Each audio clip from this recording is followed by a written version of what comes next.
Good morning. How's everybody? Good?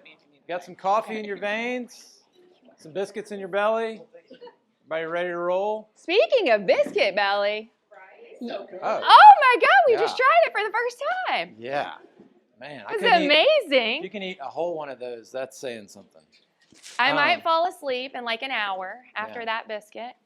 So how many of you, first off, thanks for being here. We're glad that y'all are here. We've got a really powerful, jam-packed 2 hours for you. I'm just curious, who was here 3 months ago when we were here doing this? Okay, good. You came back. We did something right. So that means the rest of you have probably never heard some of this before. So let me give you a little bit of background about these stats if you're here for the first time. And who are you? Yeah, so of course, yeah, who am I? That's a great question. Today, I'm Lesley Peters. I'm operating partner here at Connected and part of the Carolina Legacy Group and the Georgia Legacy Group. Lesley and I live in Savannah. Most of you guys know that. We kind of bebop back and forth between Atlanta markets, Savannah, and the Carolinas between Greenville, Fort Mill, and Columbia. And we're in all the places that we love to be. Honestly, there's things about every one of them, and reasons why we're in every one of those markets, which is really kind of cool and special.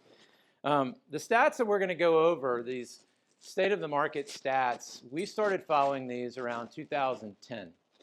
2009, 2010, these statistics became available exclusively in the Atlanta market. I don't have to tell you guys what was going on in the market at that time. There was blood in the streets, right? Who was in the business in 2010? Yeah. You remember all those sleepless nights? Yeah. Yeah.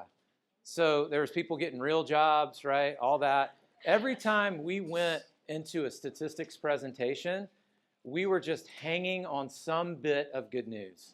Like, could you just give me one thing that is good about this market, right?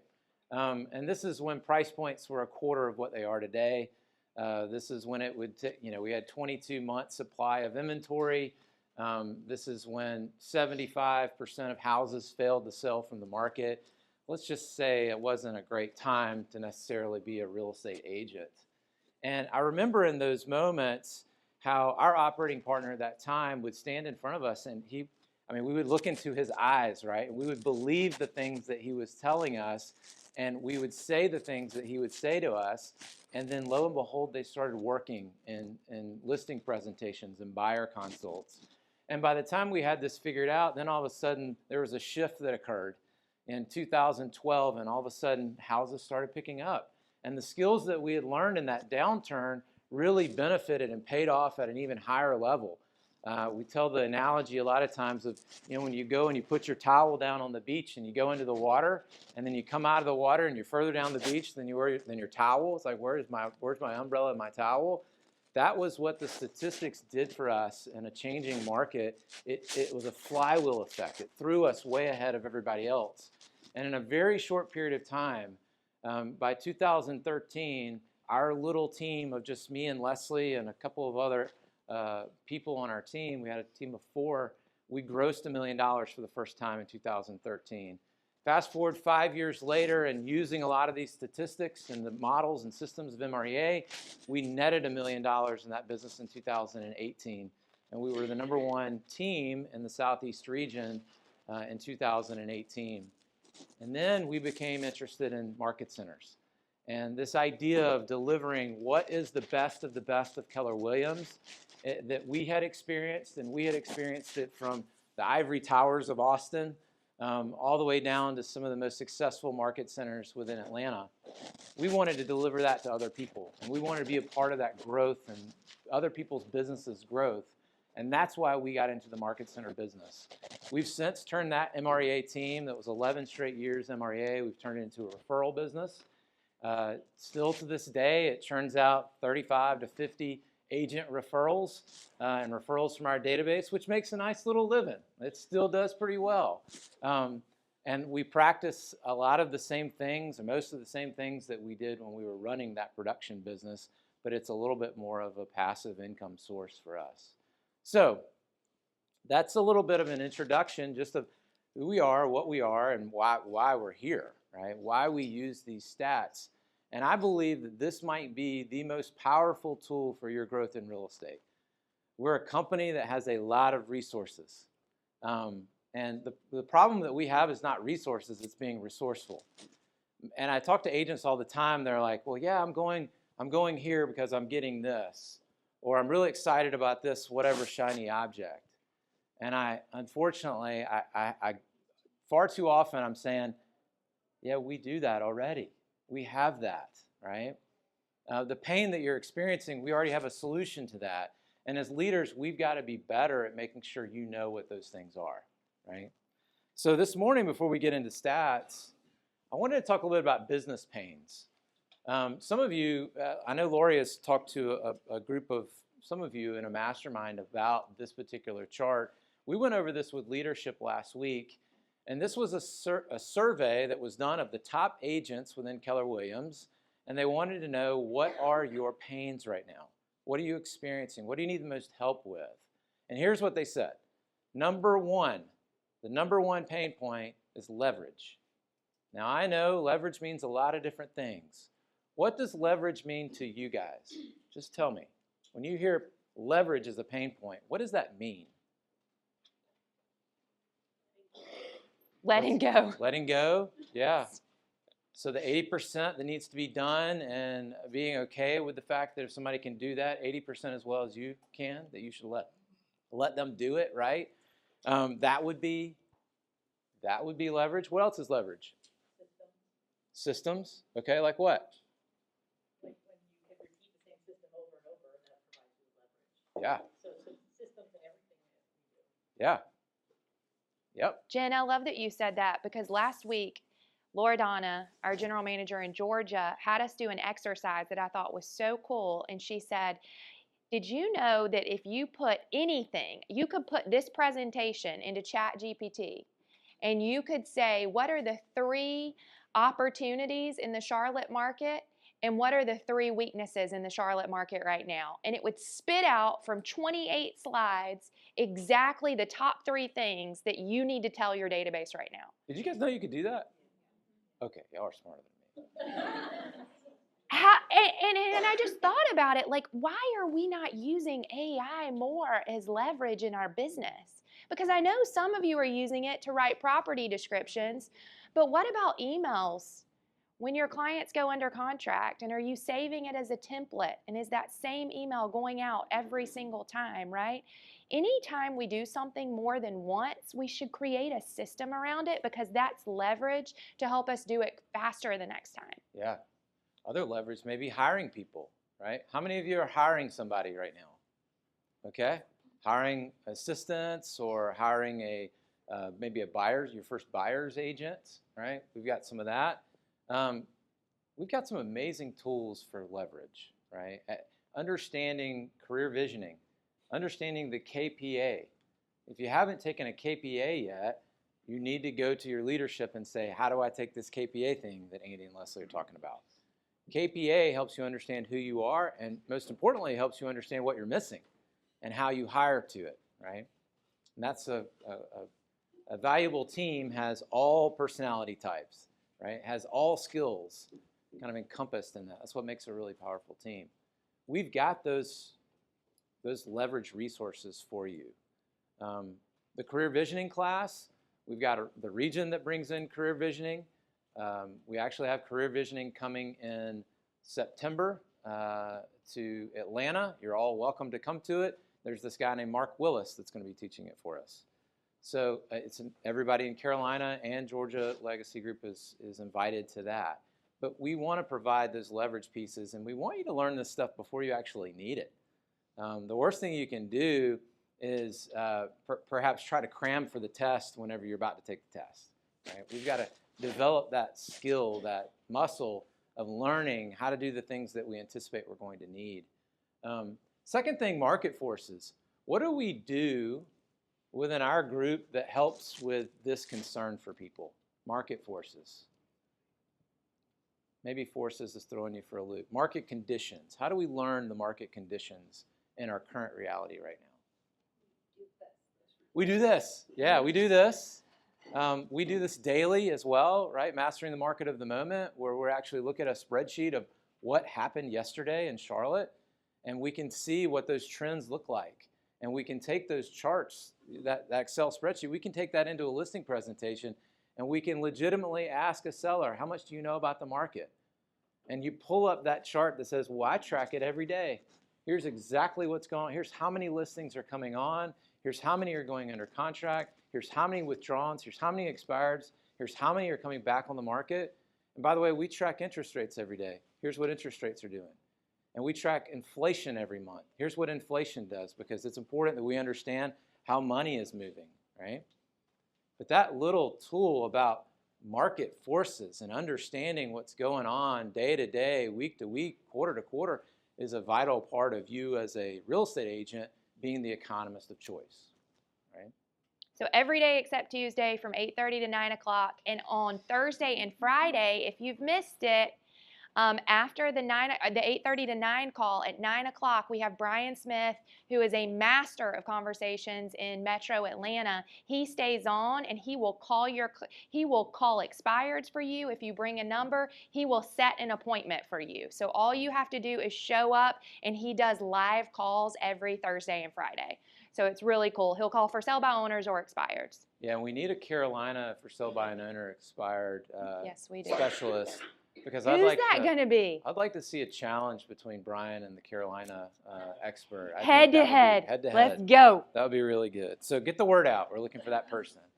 Number 3, mindset. What do we do? What resources do we have at our disposal around mindset?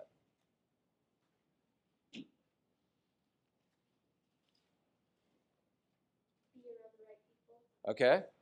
Coming into the office, right? Yeah, that would certainly help with mindset. Mastering the market of the moment, I think, is a good mindset. Quick 30-minute power up in the morning. Bold. Now, some of you have probably taken bold multiple times. Where are my multiple bold people? Right? And Gene Rivers says, well, I'll take $800 and just punch you in the face. You know, that's what Gene would say.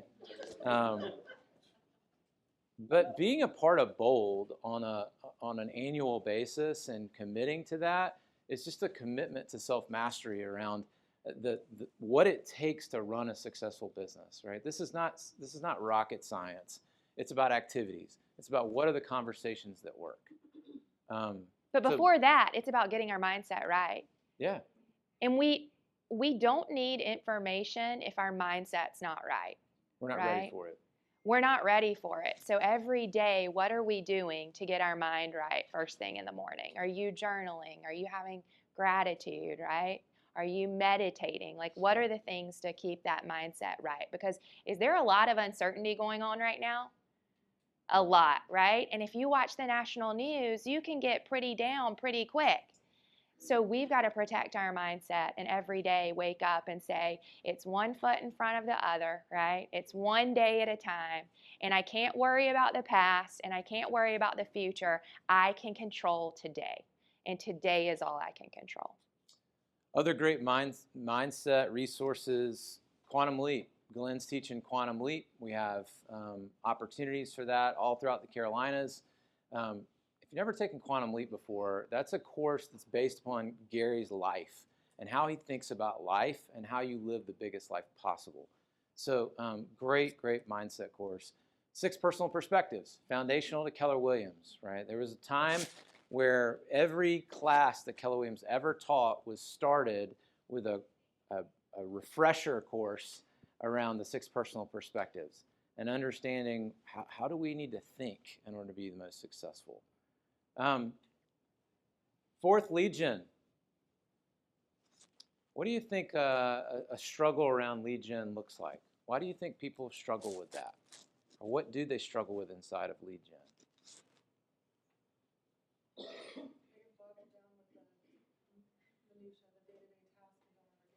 Yeah, they get bogged down with the, okay, like, what do I do with my hands, right? How does this work? Like, who do I call? What do I say? You know, that sort of like paralyzing, simple decisions, they impact people, right? So here's my best hack for lead generation. I believe you ought to go and just brainstorm what are all the different ways you can lead generate today. What can you do today? Or maybe you do this tonight to prepare for tomorrow. But just write all of them down. You can door knock, right? You can call for sale by owners, expireds. You can call your sphere. You could call your allied resources. You could do an open house. You could do an open house. I mean, we could do this forever, right? There's actually, inside of the lead generation model of MREA, there's a chart, if you need a cheat sheet, of ideas of things that you could do. And then on the other side of your paper, you want to brainstorm what are the messages that need to be delivered today? What's going on? What do people care about right now? Help me out. Tell me, what do you think people want to hear about right now? What are the questions that are rattling around in their brain related to this market? APR. What's that? APR. APR. When are the interest rates going to come down? Right? We're right at about 7%. We've kind of been all over the place in the last couple of weeks, but I saw we're settled down a little bit below 7% now.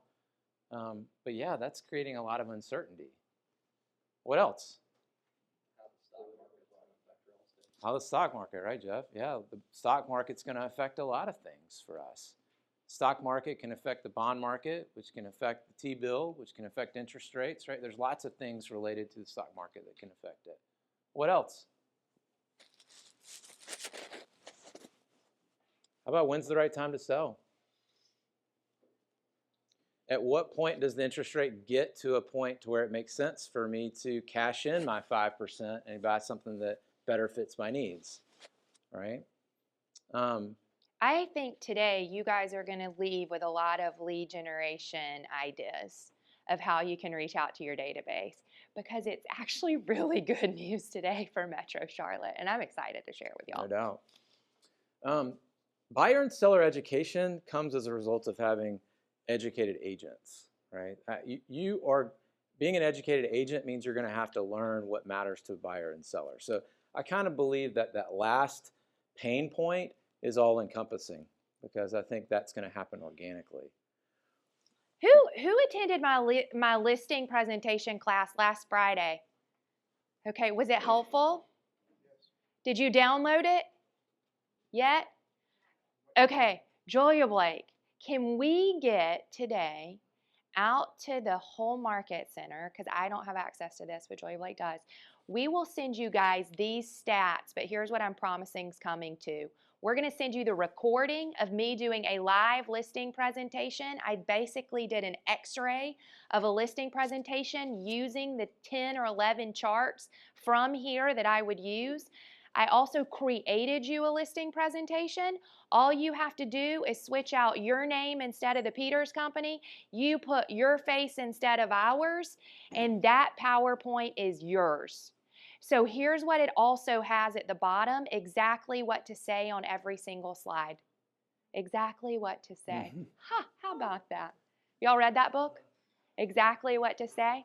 Add it to your list. But it tells you, I would say this when I show the seller this slide, right? And then you can listen, and then we want to internalize that. And then my goal is to create a buyer presentation, a strategy session for a buyer the same way, so that you guys don't have to recreate the wheel, that you can use exactly what we've used since 2010. So this is what KW says agents are telling them that they need. What did it miss? From your perspective, what else are we missing that we need?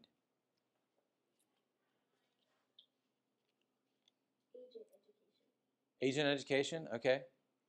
Well, I hope that we are a company that provides that. If we aren't, What kind of agent education? Well, more of what we're doing today, more frequently, just because as the noise gets louder and people get more worried, keep us consistent with the education. Yeah. Y'all get on the call every morning from 8:30 to 9, because that protects your mind and it arms you with the data. And we have a lender every day on that call telling you what rates are, right? What they're seeing in the market, what their predictions are. So that call is really helpful for a daily power up. and you don't have to turn on your camera. You can be in Again. your pajamas. Yeah. Yep, you don't have to put on pantyhose and all that stuff. You don't have to do any of that. You just show up. You can be in your car if you want to. It's fine. Awesome. What else? Yes. Yeah. Consistency. So by consistency, like we might have a flux of buyers, then months without anything. A Oh. bunch of leads, or not leads, but a bunch of listings, then they all get under contract. So time blocking your lead generation for consistency so you don't have a roller coaster business, right? Like most agents have, and we have a more steady, stable business. Is that right? Ideally. Yeah. So I think that goes a lot to the 6 personal perspectives. Julia Blake, we might could get Preston to come teach 6 personal perspectives for the Market Center.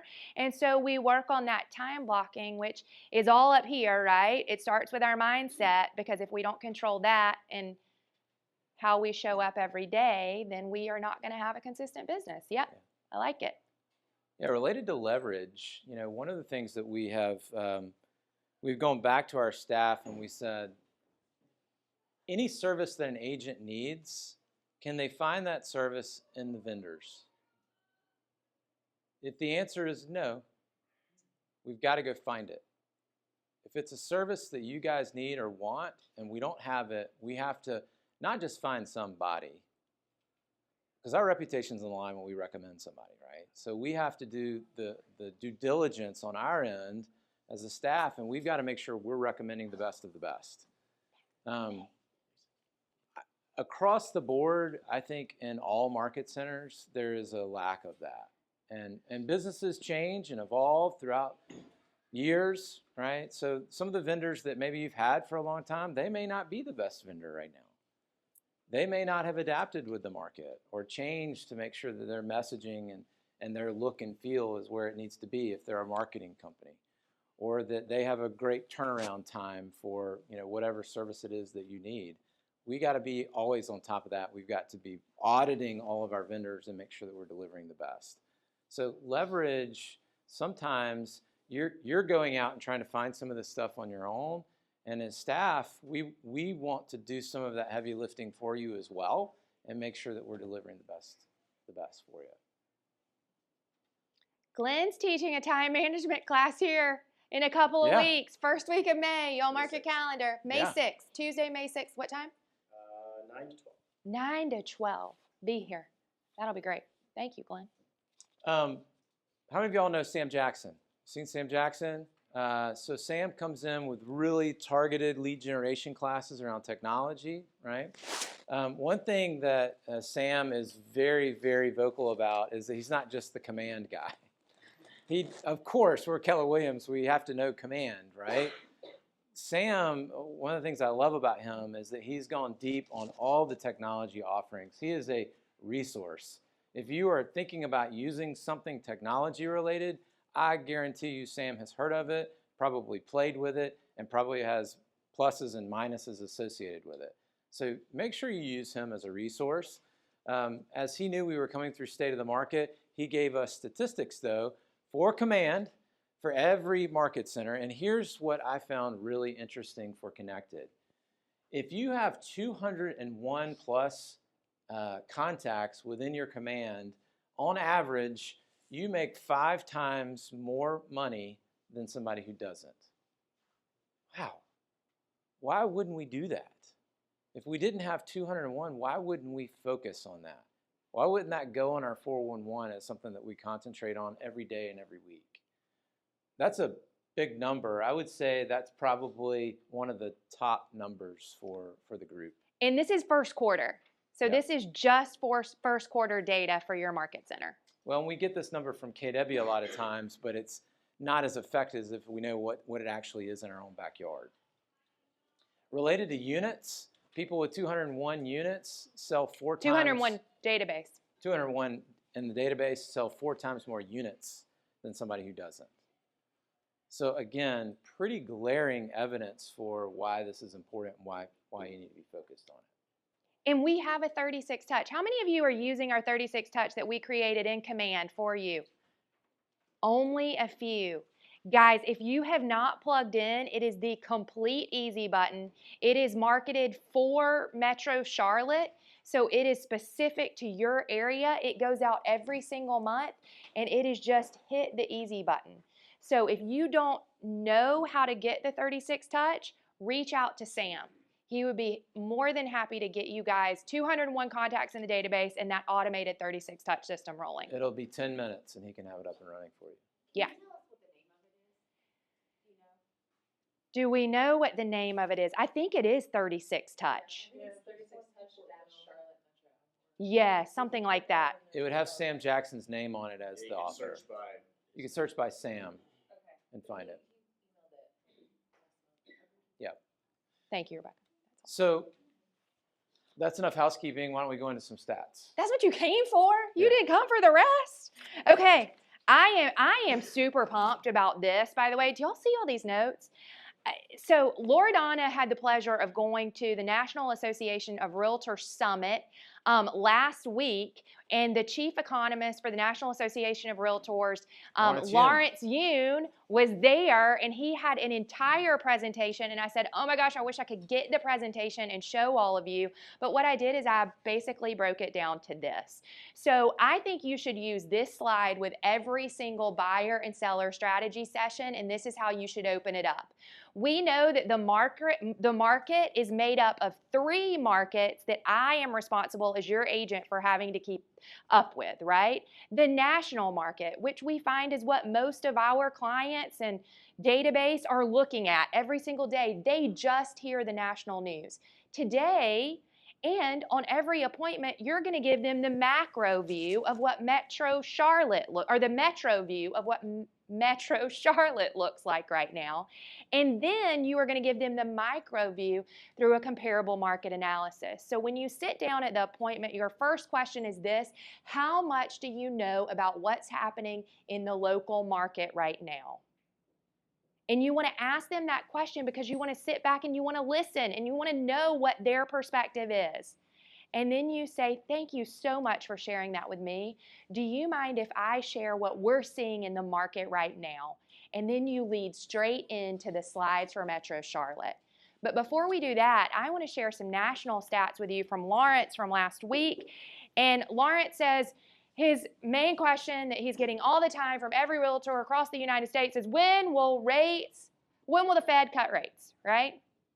And he said, we just don't know, right? We don't know. He said CPI is still, Consumer Price Index is still at 2.8. It's lower than it was a year ago. A year ago, it was like 3.9, so it's coming down, but it's still not at the target of 2.2, which is what we're looking for. So we got to get it to that point. So he said, what is really impacting inflation? And here's what he's saying. He says tariffs are inflationary. So tariffs are going to cause inflation. Deregulation, which we're seeing right now, is actually disinflationary. So some deregulation is going to help bring that inflation down. He said the oil summit is disinflationary. Reciprocal tariffs to zero are disinflationary. And a weaker economy, which we are feeling a little bit right now, is disinflationary. So if we look at everything, we have more disinflationary than we have inflationary, right? So he said that is actually a good sign. We know that gas prices are going towards pre-pandemic levels, which is really good. And then job gains. You guys, this was fascinating to me because he showed job gains for every single state. And there's only 3 states I care about.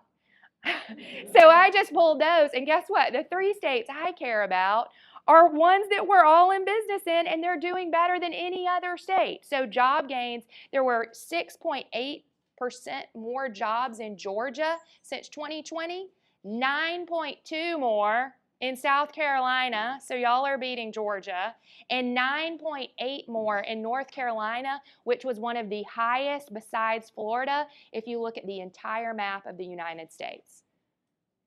So if we're saying our clients coming to us and they're like doom and gloom, and you're saying, no, not in South and North Carolina. Not here, because we know that we've created tons more jobs, right? And our economy is actually doing really well. And then let's look at existing home resales. Have you guys felt like you've hit a ceiling a little bit the last 2 years? Do you feel like that? Or do you feel like you're selling more homes every single year? Some of you feel like that. It wouldn't be shocking if you felt like you had hit a ceiling, because what we know is home sales in the past 2 years have been the lowest since 1995. So less homes are selling, and that we're feeling that, Could it be right? that we've hit a floor instead of a ceiling? Maybe we've hit a floor. That's the truth.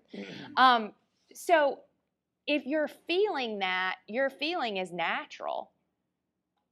But I don't know that we're necessarily going to see that when we look. You're going to see flat sales in Metro Charlotte, but I think you're also going to be pretty pleased at what you're going to see today. New home sales gained and matched pre-COVID. So while we as resale felt like it was kind of hard, any of you have new home construction friends? Are they living high right now? They're selling more, and existing resales are selling less, and that's going to have an impact on how we price property, right? Because if we have a lot of new construction we're competing with, then we've got to price property better. This was super interesting. Household equity in real estate right now is $35 trillion. $35 trillion, and it says it can support GDP spending even as it slows because there is so much equity. Home price gains since COVID. Listen to this. This is crazy. Up 65% in Georgia, up 66% in South Carolina, and up 67% in North Carolina. Home price gains in those 3 states were higher than most states across the country. Be proud of where you live, right? The median net worth between owners and renters. I would write this down if you have a pen, because I think this is so interesting. This could be a social media post for some of you that use social media at a really high level. The median net worth in 2025 of a homeowner was $430,000. A renter was $10,000. Invest in real estate, right? Yeah, so $430,000 was the net worth of a owner, a homeowner, and then $10,000 was a renter. Yes.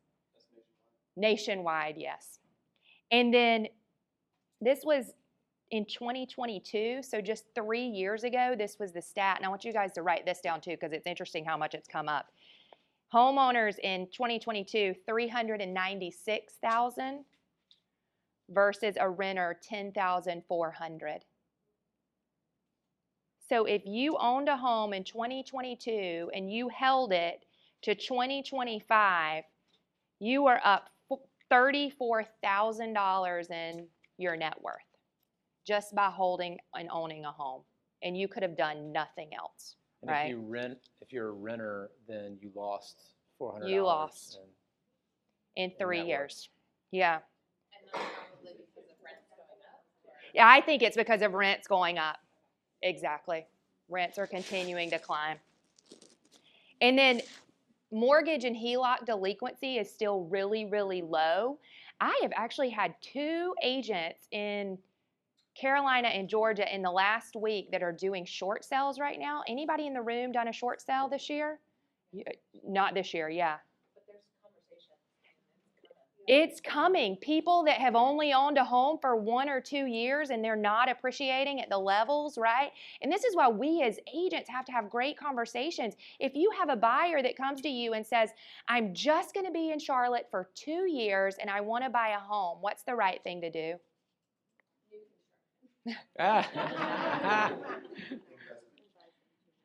Advise them to rent. Set them up that could be an investment property. It could either be an investment property or set them up to rent. I can't tell you guys how many people came to me in the downturn of 2010. I was in my late 20s. They would come to me, friends, and say, I'm only going to be in Atlanta for a couple years, but I want to buy a condo. And I would say, please don't do it. Please. Because in 2 years when I meet with you, we don't know what the condo market's going to look like, and I don't know that I can sell it. And when you have these honest conversations with your clients, what does that do? For life, right? They will refer you for life because they will be so proud that you talked them out of buying a house that they could only stay in 2 years. This is interesting. 7% of home sales in the United States are over 1 million. 7%. It's the highest ever. I thought that was crazy. The last time I think 5 years ago, it was like 3%, and it jumped to 7%. And then this is fascinating, and my last piece of Lawrence Yune's. Andy's like, okay, get on with this. No, that's good. There are 88 million homeowners right now in the United States. 88 million. Here's the breakdown. 35% of those have no mortgage. 35%, no mortgage. Of 88 million.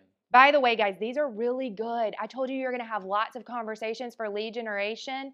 This is great. Okay, 11.6% of the 88 million have an interest rate under 3%. I wish that was me. 18.5% have a 3 to 4% interest rate. 8.4% have a 4 to 5% interest rate. That's us. Mm-hmm. What was that number? 8.4% have a 4 to 5% interest rate. You guys, I really need glasses and I'm fighting it. Do y'all see me? I'm like, Just do it. oh. It'll get worse if you wait. I know. I need to go. Yeah. Oh. Readers, you need some readers? Yeah, actually, let's see if this works. This will be really good.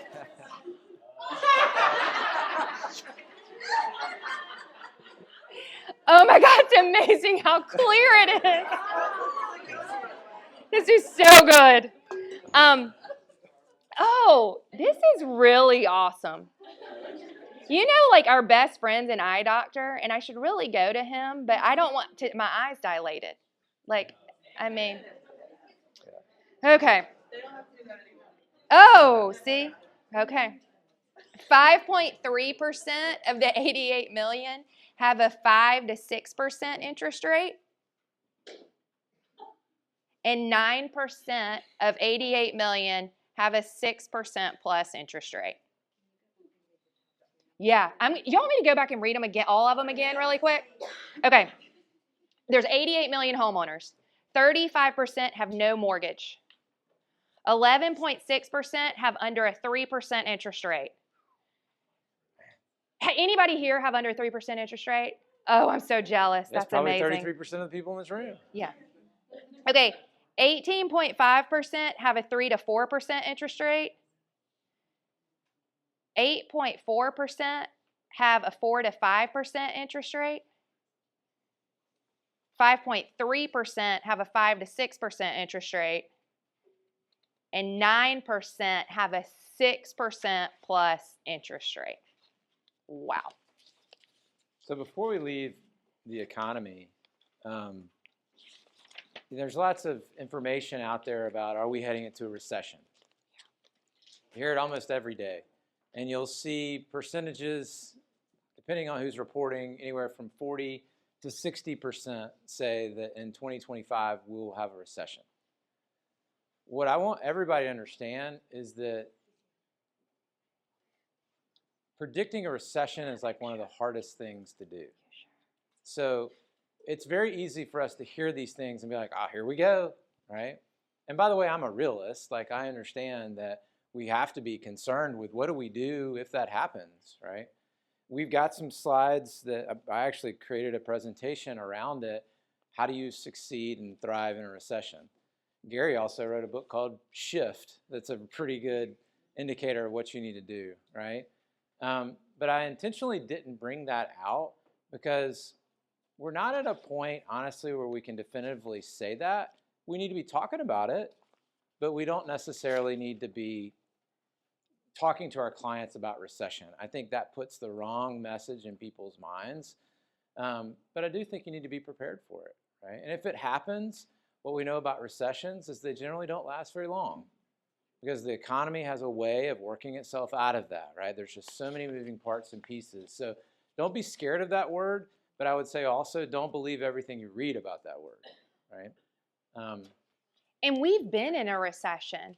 Like Yeah. we are the only industry that has been in a recession is the real estate industry. No one else has. So if we do go into a recession, like you guys have already been in one, a recession occurs, what happens to rates? Then what do people do? Buy houses. So, I mean, Or they unlock the yeah, equity that they or have they in their unlock homes. equity. Yeah.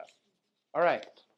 So we obviously love to look at what does market share look like in Charlotte.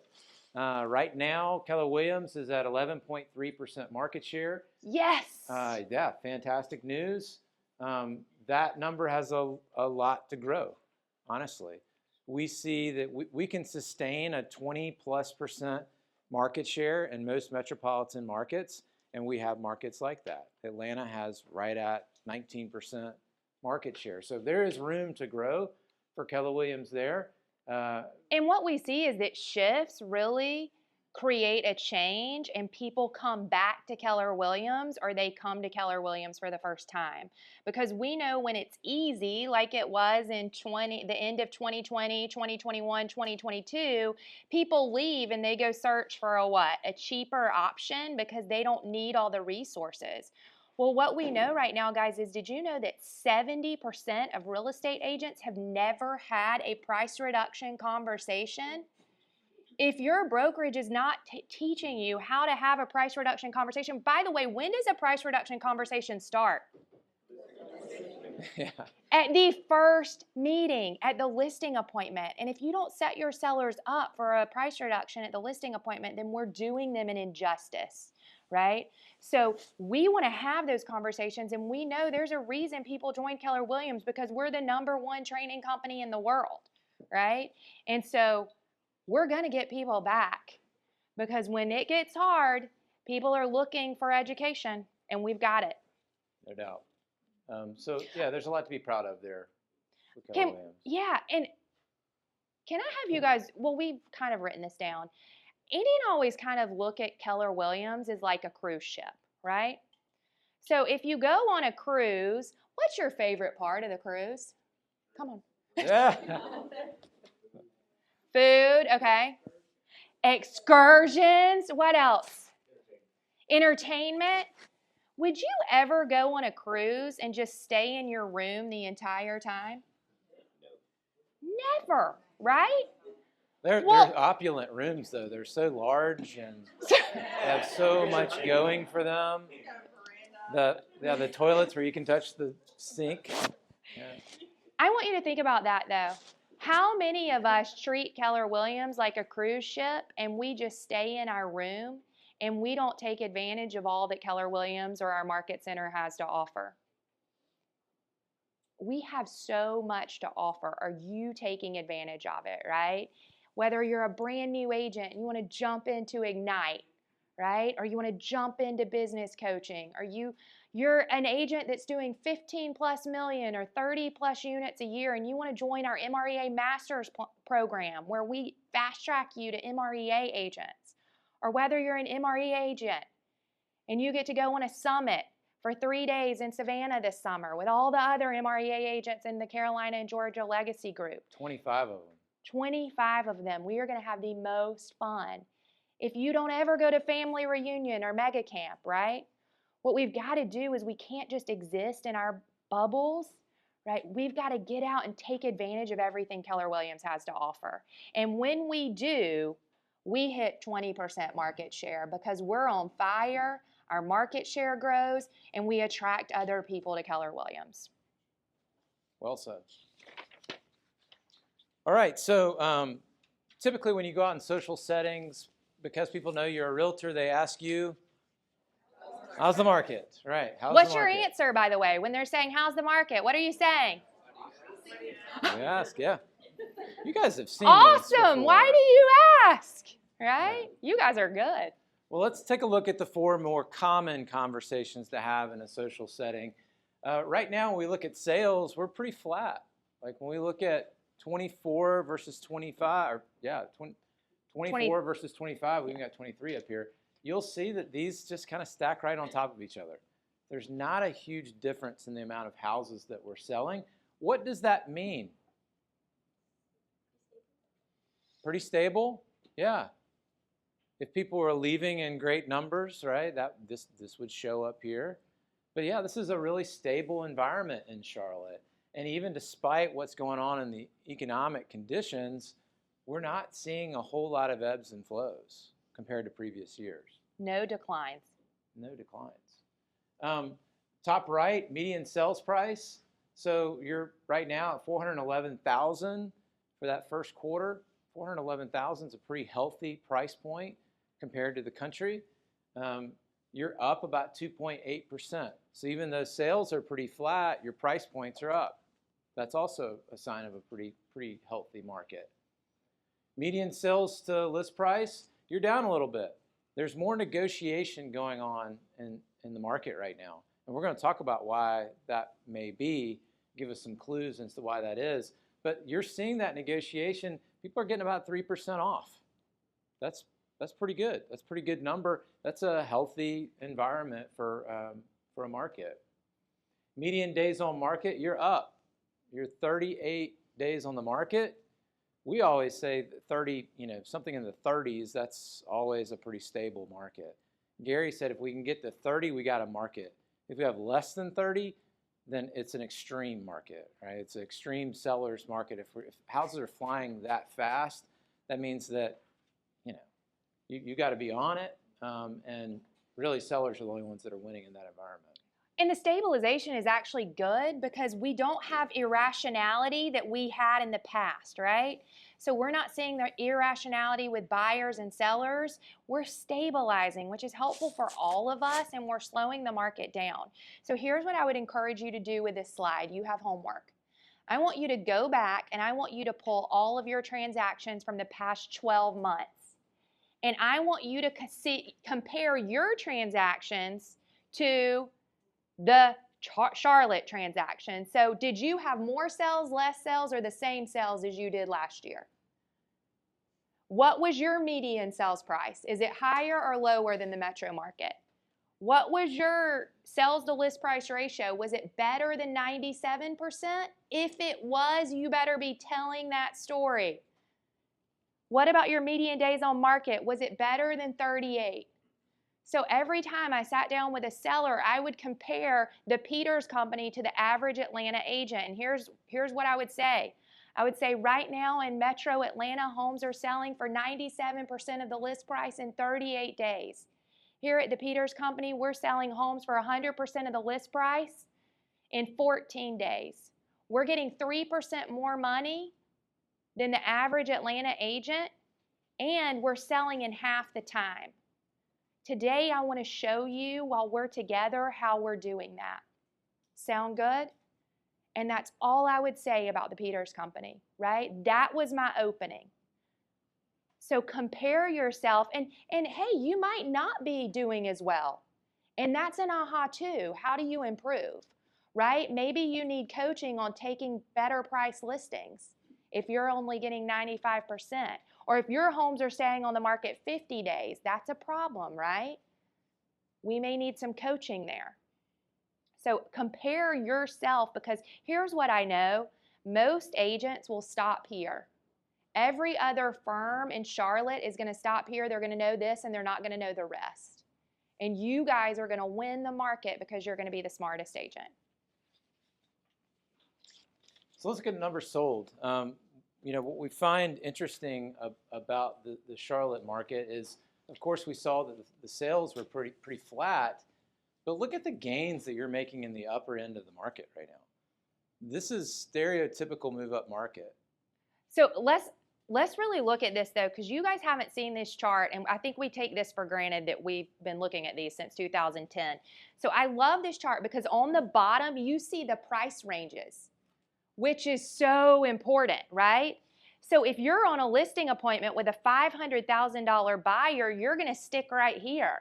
And you're going to say, well, while there were the same number of sales overall in Metro Charlotte last year, actually between 500 and 599, sales were down about 1.5%, right? So we're going to really look at that as we dive in. But here's what I want to ask you guys, because I think this is just crazy. Look at luxury, 750 up to $1 million. Luxury was not impacted. Sales were up 14.4 and 21.7%. Why in the world? What do y'all think? Money is moving here.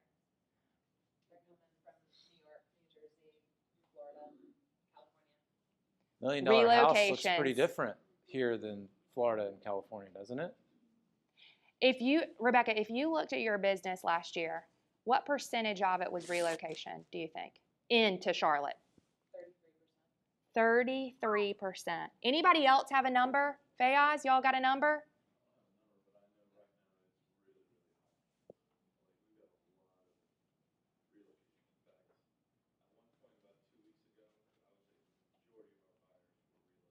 Yeah. Yeah, we're seeing this in Greenville and Charlotte, where we actually have migration in without migration out, which honestly, that is good, right? But we also realize that means we're missing a transaction. Our transactions actually hurt as a result of that, right? So there's more meat on this bone coming, right? That as we continue to build and people live here that are going to be moving around, you're going to have even more transactions than you have right now. Micah. Can you talk about the 3 to 399? Yeah. So this is crazy, and this is a question for you guys. Below the average price. Look at this, below average. If you guys can see, 300 to, let's just call it 400,000, is down 11.3%. Why? What are you guys seeing? I think they're locked in on that interest rate. They're not moving. Could be. Exactly. They're not willing to move. They're having to go down into the 200 and 299, which is why they're So this price point doesn't really care about the rates, right? You're not seeing as much of an impact upon rates there. But what you find, and I want you guys to know this because we may see this in the future, I hope not, and we could, is when we're going in and we're seeing a shifting market, the first two price ranges that shift are the top and the bottom. So what we're seeing in Metro Atlanta right now is luxury starting to shift. It's taking longer to sell houses, higher failure termination rate, right? And then condos, which are lower end, those are the ones that are most impacted. But here, you guys just aren't seeing that. And so that's really good news to share with your clients. Yeah, if you can find anything under 200,000, you should buy it. Yeah. Okay, let's do a quick exercise. Okay, I want you to think about your sales from 2023 to 2024. Okay, are you with me? In your head, just how many units did you sell in 2023? And then in your head, how many units did you sell in 2024? If you sold more units in 2024 than you did in 2023, stand up. Woo! You guys, that deserves a round of applause. Yeah, no doubt. That's great. That is great. You're outpacing the market. So that's what I want. When we say, oh my gosh, this market's so hard, like I'm just not selling as many houses.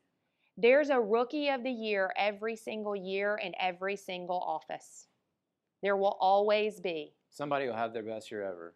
So what I would do if you had a year last year that was kind of down, go to one of these people that just stood up and say, what did you do last year to sell more homes than you did the year before? Yep. So who's buying all these houses? I found this to be fascinating. Did you know that 42% of home buyers are boomers? Does that make a lot of sense?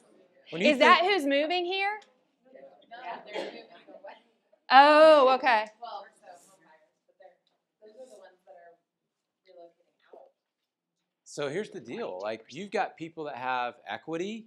You've got boomers that have tons more money than the previous generation, right? And their home that they're retiring to is more expensive than the average person that's retiring, right? I mean, my parents just did this. They just moved to Savannah and bought a luxury townhouse And Luxury. I mean, not luxury priced. It's nice. yeah, it's got an elevator. I won't tell him you said that. Don't share this. No, but what was fascinating about that is they did, but they were really disappointed Yeah. in their options. Yeah, they were. They were actually really disappointed. They were like, I don't know. But there's a higher, I don't know where you're going with this. But there's a he higher- added this slide. It is clearly not in my pack. I'm Well, like, no. you're tricking me here. But there's a higher percentage of, there's moving going on, people moving closer to family, right? We're seeing multi-generational homes appear. And so baby boomers have the money, right? They have those funds. Yeah. But they also don't have the ability for that specific, their first home to work for them anymore. Yeah. It could be a two-story. That's right. Into a lot of ranches, and you're seeing a lot of builders concentrate more on Two-story. primary town. Yeah. So Oh, true. Yeah. And another thing real quick too, I read an article where a lot of baby boomers right now are buying cheaper houses, turning into investment portfolios, so that their kids are taken care of down the road. Oh, yeah. There's a lot of tax strategy around that. Yeah, Glenn?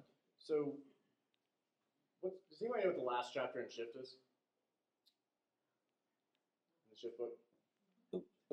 What's the last chapter in the Shift book? The gift of shift. The gift of shift, right? And so we talk about there's a gift in a shifting market, right? In the Charlotte MSA, at the high point, we were selling about 57,000 homes in 2022, I think is where it was.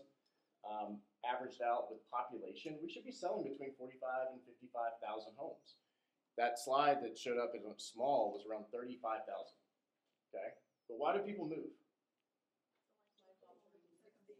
Has any of that changed? No. To your point, that's why I chimed in, is that, yeah, we have a generation of people that don't need to be in the house that they're in, right? We have a generation of people that have had kids that are living in a small house that can afford to move, but they're not. So the gift and the shift is we need to be going to have more conversations, right? We've leveled off now. Now we want to be the first ones rising up as transactions increase. Have more conversations and be a problem solver. If this is true, and I have no reason to think that it's not because it's reported by NAR, think about your marketing approach today. All of you want to be social media influencers, I know. However, 42% of the buyers are baby boomers. What should we be doing? They're on Facebook, just saying. Not don't log in Instagram or often. TikTok. Seriously, what do your activities need to look like? I'm not being funny. Like, I'm dead serious. Call them. Yeah. They like the phone. Right? They like the phone. They might even entertain opening the door if you door knocked. Seriously. Whereas They're probably home. the millennials and the Gen Xers are going to go hide from you if you door knock, right? They'll call the police. But the baby boomers, I'm just saying, you might need to go a little bit more old school in your approach to marketing, thinking about how you lead generate. Yeah. Jen. Pickleball. I love this slide for what it is. I also wonder, has this been compared to what percent they make up in the U.S., that generation? Well, it's going down, right? Well, the baby boomers, Right. yeah, they're still the highest. Uh-huh. So then they would have the highest? Yeah. But are they, you know what I mean? Like, Yeah. of the number of millennials, I'm surprised by millennials on that slide. Yeah. Yeah. Well, but it goes back to 38 and 38 is the average. Yeah, millennials will. Average age. Yeah. Mm-hmm. We're just trying to make sense of the market. Gen Zers are up until like 28-ish, 29. And then after that is millennials. The millennials are now old. Yeah. And need glasses. Here's the interesting thing. Our son is a Gen Zer, right? We just had a conversation around college, and he chose his college because we'd set aside money for him to go to school, right? We said, if you choose this one, it's going to take all of our money, and we're going to have to pay more money. If you choose this one, You'll have college taken care of. You can do anything you want to do. We'll even pay for graduate school. And you're going to walk away with the money that we set aside to go buy real estate or invest in any way you want to. He's a Gen Zer. He's going to buy a house. He took the money. He took the money. So I do think there's something different that's happening there. And it's just something for us to continue to watch. But I do think we need to understand where our buyers are coming from. Baby boomers are 21% of the U.S. population. Only 21%. Did y'all hear that in the back? But make up Baby boomers are 42%. 21% of the U.S. population and make up 42% of the home buyers. That's fascinating. Yes, Are they, and I'm thinking about my dad buying investment properties, is that a part of it? I'm sure that they're calculating them as investment properties too. Yeah. All right, so let's look at supply. Great news for sellers. You have a seller's market at every single price point. So if people are wondering, oh, when should I sell a house? Like there's evidence that it's not going to get a whole lot better than it is right now. Like, this is a moment in time because we typically see shifts in different price points where very seldom do you see all price points in a seller's market. But let's talk about what a seller's market is. So a seller's market is anywhere between 0 to 6 months of inventory. So that means if nothing else came on the market right now, it would take 2.8 months to sell everything in Metro Charlotte. A quarter, 1 quarter, Yeah. everything's gone. And everything's gone. When we approach 6 months, that's a balance market. So it doesn't favor a buyer or a seller. When we are above 6 months, right, we were 18, 22 months in 2010, 2011. That is a severe buyer's market, right? So it's not approaching balanced yet. Like, we're not even at 4. Yeah. So I think there's a long way to go before we hit a balanced market. It's good news. It's Yeah. good news for a seller. I mean, obviously for a buyer, I think you got to pick your battles. We're going to look at how some of the negotiations are taking place and how buyers are winning here in just a second. Here we go. Here's our negotiation. Across the board, you're seeing more negotiation. Now, in a market like Charlotte, that we all would agree is pretty healthy, why do you think we're seeing more negotiation? Sellers are what? Okay. 100%. Yeah. You guys, sellers are always living 6 months in the past, and buyers are always living 6 months in the future. Buyers think that they can get a honey of a deal because they're listening to the national news or the newsworthy sales. Sellers are remembering their neighbor that sold 6 months ago for 103% of list price. And they can't get that out of their head. So you have to do the work, do the hard work on the strategy session appointment with your listings and say, homes are selling for 97%. We are seeing more negotiation than we've seen in years. 97% is still really good. But don't stop at the percentage, and here's why. Because we as real estate agents do this horrible thing to our clients, and we talk in percentages all the time. People don't think in percentages, right?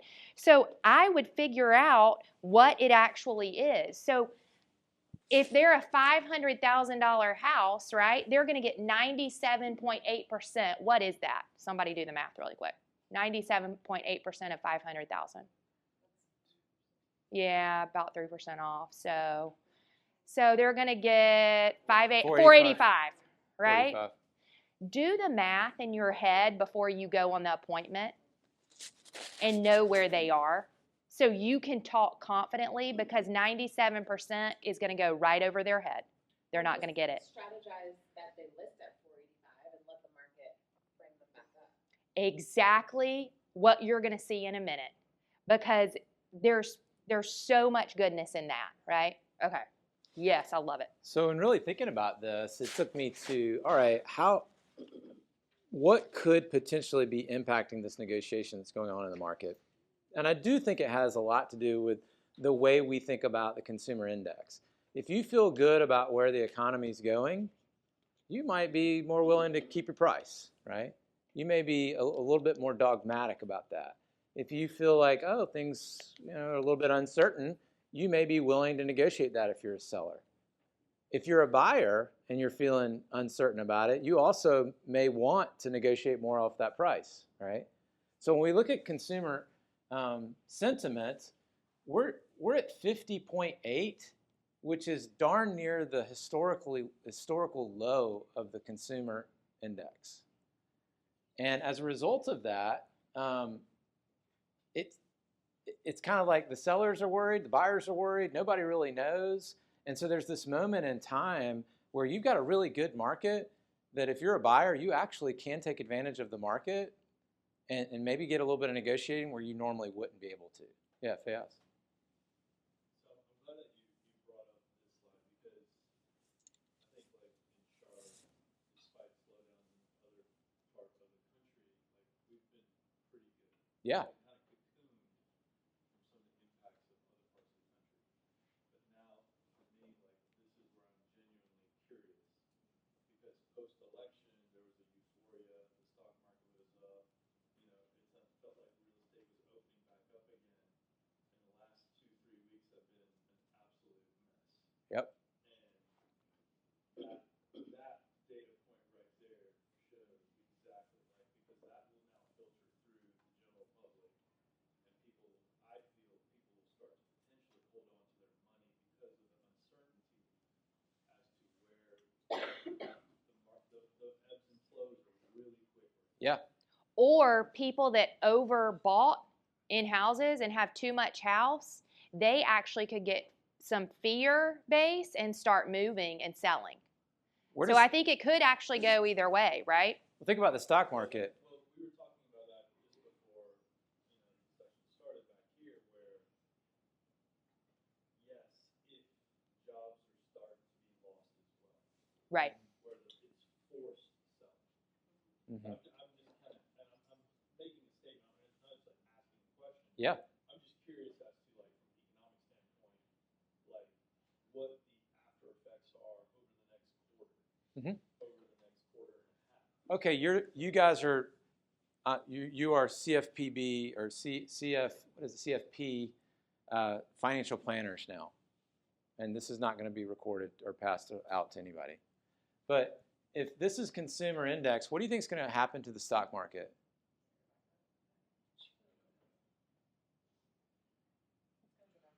You think?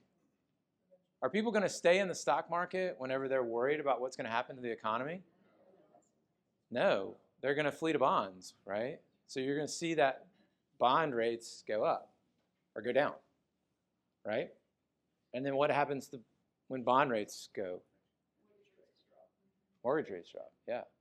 So this is why it's so hard to predict a recession, because you do one thing and it affects something else, and then we're already working on that, right? And it becomes a little bit of a dice roll. But this is going to be really interesting to watch, to Fayaz's point. Like, as that consumer index falls and we approach historical low, we don't know. But like that's again like that's like right. Normally you would have a inverse correlation to that. That's the craziness of what happened last week. Yeah. Yeah. Yeah. And then you had a 90-day hiatus. And so now we as realtors are going to have to watch what happens in the next 60 to 90 days. What happens with the economic correlations are not working out like they normally should be doing. So just like you can't predict a recession, you can't predict what's going to happen in interest rates. You can't really predict anything right now, right? Yeah. In 72 hours on the 10-year. Right. And we're back to kind of like where we were. Yeah. Here's Higher. the good news is Higher. with this, right? Like, when do people want to talk to you guys about the real estate market? Well, when they're uncertain. If they feel great about it, why they're not picking up the phone necessarily and calling you, they're just playing around online. When they're concerned, they want to talk to you. Like, they want to talk to you right now about what's happening in the market. So go have the conversations, right? This is the best time to have those conversations. Mm-hmm. Yeah, Rebecca. Do you guys have a slide about credit? Like how much debt people have right now? No, we don't, We unfortunately. don't, not on this, but yeah, maybe you could do that. It's gotta correlate. Well, it has to. Credit cards are up. Yeah. Yes. Car payments. That's where you're seeing people with equity. You're wondering why are we seeing any foreclosures or any of that? I think all their debt has gone up. It's all more Yes. just putting stuff on credit cards, and then they go into rentals to pay off the credit card debt. Exactly. Rebecca, that happened last year. Remember when they were talking about that despite rates being what they were, people were cash out refining to pay out Yep. To pay off debt. last year, which was a crazy number. No Yeah. doubt. Saying that that is happening right now, like. Oh, yeah. Insane. Insane. Cash out refis. That's why there's so many commercials. Yeah. I mean, they're running millions of dollars of ads. Jeff, you have some to add? Business with the thing that is. I was just gonna say that recession word is so alarmist, but all it is 2 consecutive quarters of negative growth. Yeah. Right. So if I said in COVID, your stocks are gonna be up 60%, your house is gonna be up 60%, and in 6 months they're gonna be up 58%, we technically could be in a recession. Right. Right. For 2 quarters and you're up 58%. Right. So I think we gotta be careful how we present that, like you're still way up, use this growth to go buy the next one. Right. Get a deal on the next one, cash out as high as you possibly can on this one. Like, people still get divorced, married, babies. Like It's always going to happen. It's not going to change. The time to- Absolutely. One thing I would encourage you guys with this consumer sentiment slide to really watch is you're going to see potentially terminations go up. And so here's one thing that we see every time a market shifts and people don't prepare for it, right?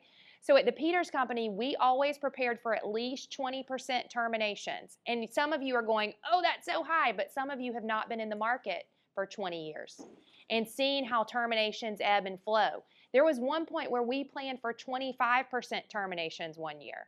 So we knew that we had to bind 12 deals a week instead of 10 deals a week if we wanted to hit our goal at the end of the year, right? So build in terminations and then get really good at holding deals together, because some of us have not had to practice that negotiation strategy of holding a deal together, taking the buyer back to all the houses they saw, why they chose this one. You know, I mean, you're going to have some people react to this and it's going to end up with some termination. So you got to get really good in your negotiation techniques. Bulletproof the transaction from Shift. Absolutely. Two things. We have a follow Barry Habib. I don't know if Yep. you've Mhm. Sure. for the last couple of years. He's amazing, and he will say, and he'll show you the data related to a recession, that historically real estate skyrockets during a recession. So if we can get that, turn that into something positive in our conversations with people, because it is alarming, I think, to hear that word recession. Mhm. Yeah. That's true, it can only be for 2 quarters. The other thing is I think this is an opportunity, which we started last year, is really honing in on our KW network, finding those agents that you can build a mastermind with. We do a monthly mastermind with people who, agents who are in New Jersey, New York, Connecticut, all of California, all those places where, unfortunately, they don't have the move-in rate that we do. So therefore, we're getting referrals from people because we look at historically, I mean, Charlotte is still seen as a affordable place. Absolutely. Despite how our real estate market has jumped tremendously, taxes alone will bring people here. Absolutely. Yep. Okay. All right. Let's roll. Days on market. You are 46.2% higher days on market, moving from 26 to 38. Again, I'm not too concerned with that. Like anything in the 30s is usually a pretty healthy market. But we need to set our sellers up for it because they still think their house is going to sell in a week. Yep. And the good news is it could if it's priced right and in great condition. But if not, we need to make sure that they know like 38 days is what we're seeing across the board right now. But look at this. This is the strangest thing ever. 750 to 999, 18 days on the market, 1 million plus 19 days on the market. It's less than any other price range, y'all. That is insane, right? But we need a slowdown, and here's what I would tell you guys. 38 days is good. Can you improve upon it? Absolutely. But how can you pick up one buyer and one listing from every listing you have on the market? Because that would absolutely triple your business. But we haven't been able to do that because houses were flying off the market in 5 days. We got out of the habit of having open houses, having neighborhood opens, all the things that drive more business. So instead of figuring out how we can grow our database, right, which we should do anyway, can we put a really awesome open house plan together for every new listing and grow our database that way?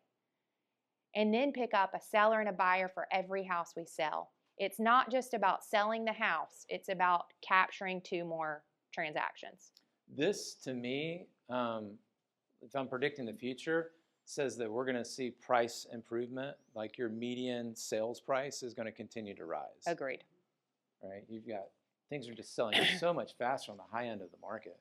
And it doesn't necessarily mean everybody's house is appreciating at that level, but it just means you're selling more expensive houses, right? So we'll see that, I'm sure, next quarter go up again. Now this is the eek slide. Oh. Well, this is, for those of you who have listings that are on the market right now and you're grabbing at straws, why isn't it selling, right? This is your opportunity to go back and say, we were in a first quarter market stats presentation today, and we got brand new data that suggests that 45, almost 46% of listings that are on the market today have to take a price reduction before they sell. And we call this the misery loves company because if you are in that position, although you might hate to admit it, you're in pretty good company, right? Almost half of those listings. So it's not that you are bad. It's not that the seller is bad and they chose a bad price. It's just the reality of the market, right? So it's a get real, get right moment for you to go back and get on the same page with your seller. So what we would typically look for in a normal market is that if you had 3 listings, 1 would take a price reduction before it would sell, 1 would fail to sell, and 1 would sell without a price reduction, closer to list price, right? So you have 3. You guys, it's almost half of all listings are priced high, and I think it's because we as agents aren't having tough conversations and we're using old comparables. So we have got to start pricing using active comps, right? We can't go in and say this house sold 4 months ago and we're going to use that price because it was the same house. It's not going to work, right? We need to pull up our active comps and walk through them just like we do pending and sold. And that needs to be a good part of our listing presentation, and pull up photos and say, how does your kitchen compare to this one? How does your master bath compare? And let them self-discover that that house sitting on the market that they're wanting to price where they are is too high because it's not selling, right? Active comps are so important. The high price points are the lowest percentage of price reductions, right? And so if you have $1 million+ house or $750, $999, what's the condition usually like? Yeah. As you go down lower price points, where's conditions fall? Right. So conditions becoming More and more important. More and more important, making sure that the house is where it needs to be. You guys heard Keep Austin Weird? Keep Austin Weird? Like that's their tagline. You know what I wrote on this slide? This is my Keep Charlotte Weird slide because I think Charlotte is really weird on this slide because in no other market, watch this, will you see price reductions fall based on price point. Do you see that? It's just like a straight line down, and here's why I think. This is the only thing I could come up with, and y'all tell me if I'm right or I'm wrong. I think it's because experienced agents are taking the higher end listings and they're better at pricing property. And that's why they're seeing fewer price reductions because they're accustomed to pricing property and having great listing appointments. And why we're seeing like these lower price listings have really high price reductions is because these agents have not had a lot of experience and they're not having hard conversations up front. And so when does the price reduction conversation start? At the listing appointment. Lesley, I want to shout out Lauren. Like, she's been doing a fantastic job of like setting that expectation with her sellers and like telling them until you do these things, we're not going live. I'm not rushing to list. And I've been like mulling over a conversation we had in a recent market strategy mastermind. There we go. Just of her sharing that. I love that. It's really been pushing me to think through this better. We have to be priced right and in the best condition when we go on the market. And if we're not doing our sellers any favors. So, love it. All right, so how much of a price reduction does it take? Okay, Andy, I believe you. Uncle, we got to reduce the price. Where do we put it? So according to Charlotte stats, it takes about a 5% reduction, which is going up just by a little bit compared to last year. But about a 5% reduction is where we need to be. Now, it doesn't say go from $500 to $499.9. $499.989. Walmart, right? rollback pricing. We got to take these real price reductions, and oftentimes when this slide comes up, we talk about what are price points. And price points are really important for us as listing agents to understand, because if I go to my lender and I give them my income and my assets, they're going to spit out a number I'm approved up to, right? And generally that number doesn't look like $499.98999, right? It looks like $450 and $500 and $550 and $600 and $700 and $800, right? There's very logical jumps in prices. And every time we find one of those price points, we find a new pool of buyers. So when you think about price reductions, wherever you are, you kind of got to ask yourself, where's the next price reduction that leads me to a new pool of buyers? And if you explain this well to a seller, they understand it.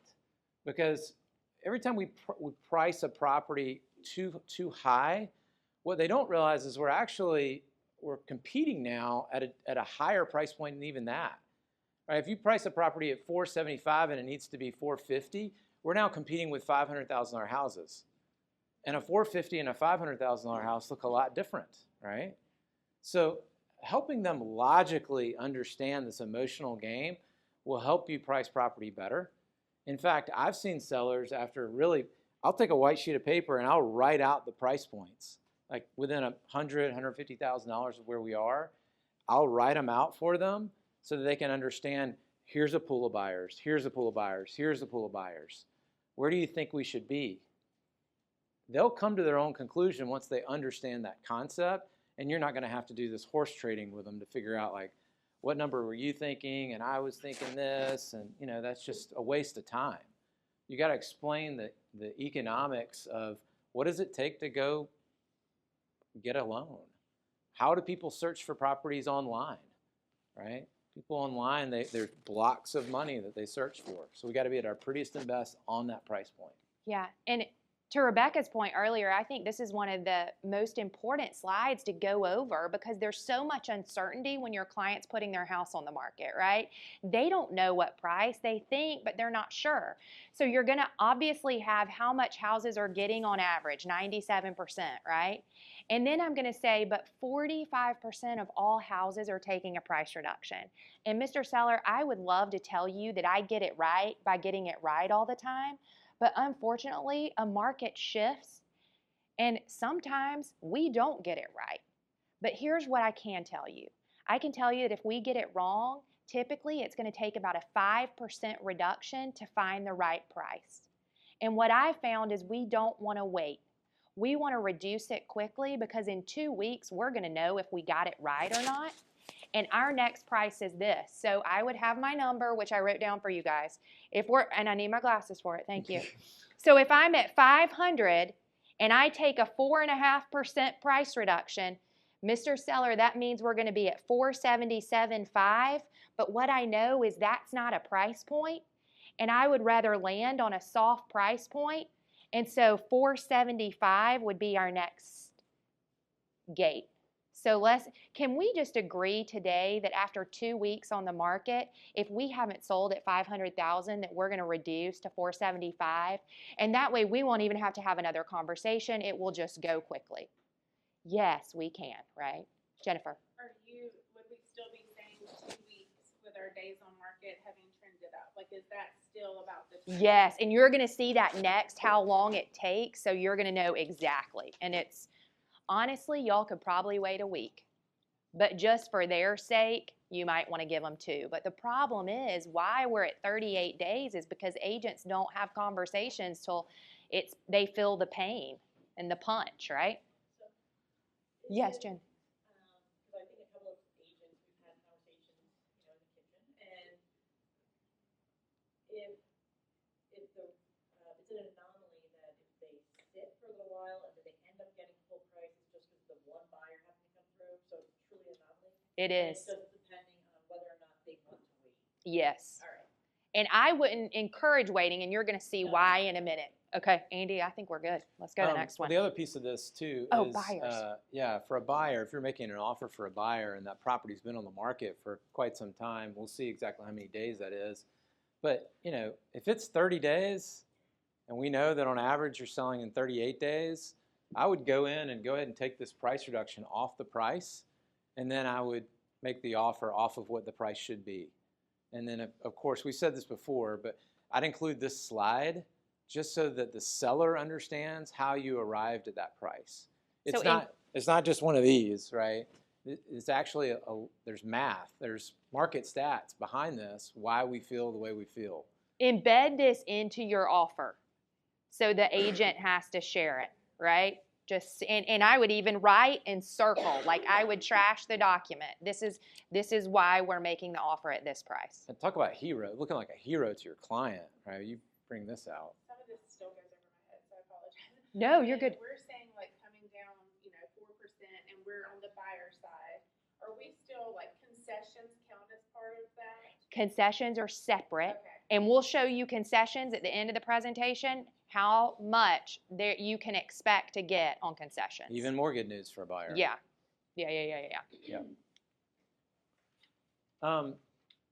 So if we have to take a price reduction, we're going to talk about penalties, right? Just to help them understand, if I take this price reduction, what is it going to cost me in terms of money? If we don't take the price reduction, we sell out of the gate 100%. I think everybody gets that. If we have to That's awesome, by the way. Sit on that a second. If you don't have to take a price reduction, you're going to sell for 100%. Across the board, in every price point. Pretty much. Crazy. Yeah. But if we have to take the price reduction, on average, it's going to take about a 7% haircut. So don't get too attached to that price, right? If we're pushing the envelope, I'm going to tell you that might not end as well as you think. Okay, so this goes back to Rebecca's point. So I'm on a listing presentation, right? And they're trying to decide between listing at $475 or $500. That's the range. Well, if they list at $500 and we get it wrong, they're going to sell for $468,000. If we list at $475 and we get the price right, what are they going to sell for? $475. So where is it better to price? Because here's the thing, we know you cannot underprice a home because market is always going to drive the right price. So we can't underprice. So I would say, Mr. Seller, in my eyes, we can't control supply, but we can control demand. And how we do that is we price it right and we put it in its best condition. And my goal is to get you 100% of list price in a week versus sitting on the market for 38 days and selling for 93% or 97% of the list price. Yes. So, Mr. Seller, now I'm thinking of what I said. It just flows out of me. Well, you're 38 days and 97%. 7%. So my goal is to get you 100% of the list price in a week. I don't want you sitting on the market like every other listing in Charlotte for 38 days and only getting 97%. And I know that we don't control supply, but we can control demand. And how we do that is if we price it right, you cannot underprice your house in this market. You cannot do it. Multiple offers still exist. I know because I sat next to Tara last night. Yes. I'm absolutely not disagreeing with you, but I have experience where now agents are calling, what's wrong with this product? I literally get that call every day. What's wrong because it went in multiple offers? No, because it's sitting. Sat. Because it is under what everybody else is priced at. Because we want to sell it and we're looking for that multiple offer situation or multiple buyers. But now they're in a mindset to say that there's got to be something wrong with it. Huh. And so that's what I'm experiencing. I don't know if anybody else thinks that's Interesting. Lazy agents. It's lazy agents, yeah. Man, that's Yeah. like, make it more complicated for me, right? I want it to be harder. Yeah. Yeah. So I just put my personal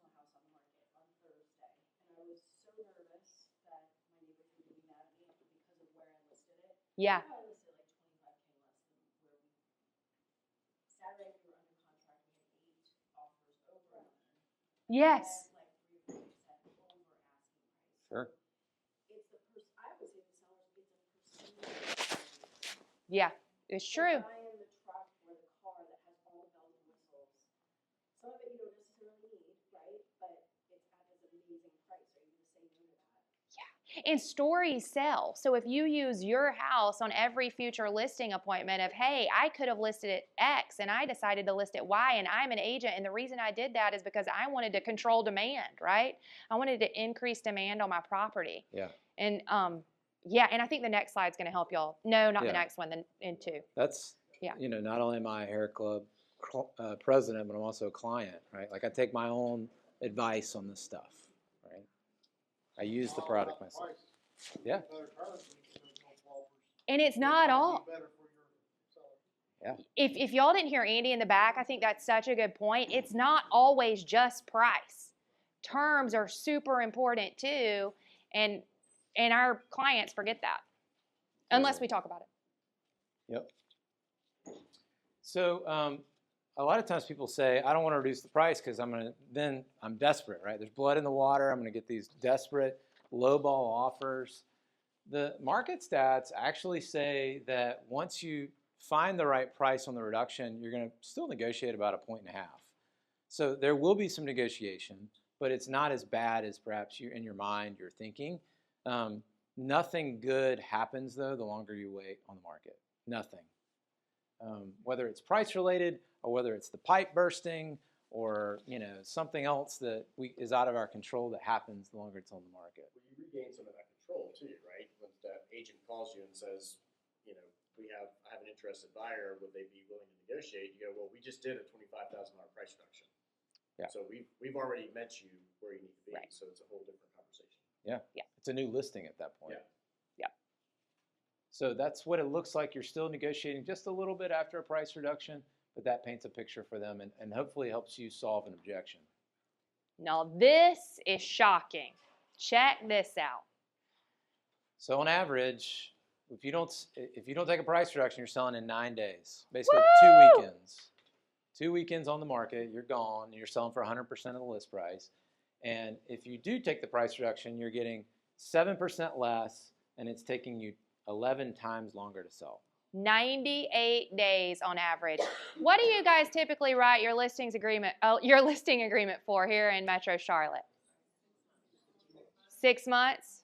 Okay. In Atlanta, our listing agreements are 90 days. So I would always tell our agents, you better make it more than 90 days if you don't get the price right, because it's going to take 98 to sell it, right? And this is what I think we have to do. Time is pain. So when we get to this slide for the seller, we have to talk about emotion, right? We say, you have to continue cleaning your house every single day, making your beds, leaving no dishes in your sink, taking your dog to doggy daycare, being prepared for showings for over 3 months. You're also paying a mortgage and utilities on a home you no longer want to be in for 98 days. Or you could just price it right and be done and on to your next dream home in 9 days. Which is it going to be, right? Yeah.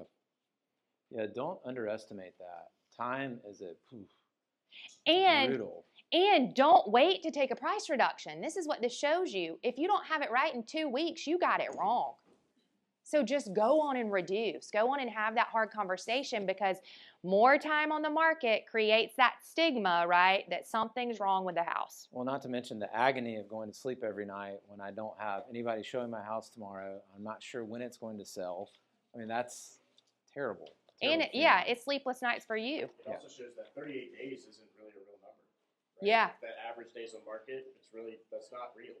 So even, we're going to keep waiting for a few weeks, if we haven't sold in that 8 days. Yeah. Somebody said it earlier, when do we start having those conversations? In the first weekend. Yeah. Quickly. Yeah. Yep. All right, so here's the game board. We have 2 decisions to make as a seller. We have to make the decision on the price, and we have to make the decision on the agent. And there are penalties if we get either one of those wrong. there are a lot of penalties if we get the agent wrong and we get the price wrong. So here's what it looks like. If you choose the wrong agent, you got to list it again, and you got to also adjust the price. You're going to get 91.5% of the original list price in 141 days. Right? You almost celebrate your half birthday before you get that house sold. On the other side of this, we got it all right. We got the agent, we got the price right, and we got it done in 7 days on the market. 100% of the list price. I love using this slide when I know I'm up against another agent. And I always come to this when, and you should know if they're interviewing other agents, that should be a question. Who else are you talking to about listing your home, right? You're asking, I want to know how to prepare. And then when I get to this slide, I'm going to say, Mr. Seller, never choose your agent based on the price they give you. And here's why. Because how certain are you that that agent is going to sell your house for that price? Because if they take your house at a price that they don't believe they can sell it at, you're going to be on the market for 141 days for 91.5%. And my goal is to always land you in the green. 100% of list price in a week on the market. That's my goal. So please, don't take an agent that's just going to put a sign in your yard and pray it sells and put it in the MLS. Like, that's not good enough. Like, I want to get you the most amount of money, and that doesn't mean we have to price it at the highest. Yep. Oh, can we stay on that one more second? Because I actually, now, guys, I also wrote on this slide that I would go back. If you're working with buyers, is it easy for you guys to find out if the house was listed in previous listing periods? Okay, good. And y'all are doing that. You're looking to see if the house was listed before, because I would keep these stats in mind. You could use this as your negotiation tool when you're negotiating against or for your client with a seller. Sneaky. Yeah. Like it. All right, failed listings, 21%. This is a pretty healthy number, honestly. It is healthy. 21% of all listings are failing to sell. And we would typically say 30 to 35%. Leslie kind of alluded that earlier, where if you're driving down your neighborhood and you've got one house that's not going to sell, and then you got one that's going to sell without a price reduction, and then you got one that's going to sell with a price reduction. It's a third, a third, a third. So 21%, man. Pretty good. If I'm thinking about selling a house, now would be everything would be green lights for me to go sell a house right now. So when I pull this slide up, which I absolutely would, you always want to take your seller to a negative future. What happens if you don't sell? And just listen. And then you learn how motivated they truly are. And when they say, what happens if you don't sell? I don't know, we've got to sell. Well, great. There's two things that cause a house not to sell: price or condition, right? But here's what I'm actually going to tell you today. Will any house sell for the right price regardless of condition? So what is it really? It's always price. And all the marketing in the world can't overcome a wrong price. Because how many times have your sellers called and said, what are you doing to market my house? Are you doing an open house? Are you putting my house in that magazine? What about the newspaper, right? Are you putting it on social media, right? What are you doing to market my house? You're going to set them up right now on this slide that it doesn't matter what you do in marketing if the house isn't priced correctly, right? So I would hammer that home here. Well, when you're looking at markets like Charlotte too, if you're overpriced, the buyer's going to say, I don't love that price, and I'm not even going to make an offer because I don't want to offend them, because it's so out of the range of what I would find acceptable. Mm-hmm. And this is when listing agents are like, just make me an offer. And they're like, I can't get them to make you an offer because they don't want to offend you because you're so far out of the ballpark. Right. And I always laugh and tell sellers, like, as an agent, if I land you here as a failed listing, in my field, that's malpractice. Because I should never take a listing that I don't feel like I can sell. I would rather turn you down than let you down. And if I don't think your price is right, I'm going to turn you down. Because I don't want to have a conversation with you 6 months from now and say, I just couldn't get it done. Yeah. Well, it's really why I always like 90-day listings, because I could fire them as much as they could fire me. In the end of our selling career, it was funny, Andy and I would actually take some 30-day listings because we're like, we don't really like these sellers that much. And if it doesn't go in 30 days, we want to move on. We're willing to try it for 30 days if you'll list with us. Yeah, but I can't take you for more than a month. Yeah.